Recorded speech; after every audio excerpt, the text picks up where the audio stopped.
konec letošnjega leta ne samo, da se izteče proračun za leto 2013, ampak moramo najti tudi odgovor za 7-letni evropski proračun od leta 2014 do 2020. Težava je vedno v tem, da imata Evropski parlament in svet različne pogleda na to, kakšna naj bi bila višina proračuna. Evropski parlament vedno zagovarja, da moramo s tem proračunom pokriti vse programe in politike, za katere smo državljankam in državljanom obljubili, da jih bomo izvajali. In problem je pravzaprav tudi že v samem postopku, ker ima izključno svet pristojnost, da odloči o ovojnici tega proračuna, se pravi o višini proračuna.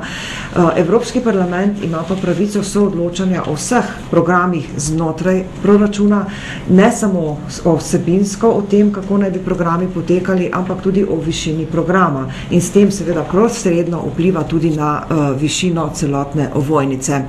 Tako da tisto, kar želi parlament sporočiti naslednji teden svetu, je, da če bodo pretiravali z nižanjem proračuna, oziroma tega večletnega finančnega proračuna, potem parlament ni pripravljen, da bi ga potrdil in bomo imeli velike težave potem pri dogovarjanju z svetom in potrjevanju programov v okviru tega proračuna.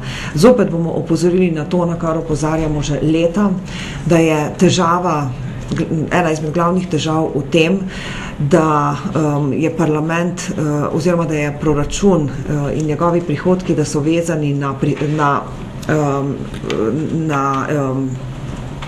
prispevke iz držav članic, ki so določijo glede na višino bruto domačega proizvoda v posamezni državi članici.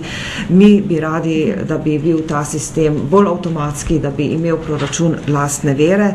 In še ena stvar, Evropski parlament si prizadeva tudi za večjo fleksibilnost znotraj proračuna, ki bi omogočila, da v primeru, da na določeni postavki nismo dovolj uspešni ali da se pojavijo novi izzivi, da lahko ta sredstva prenašamo iz ene na drugo postavko.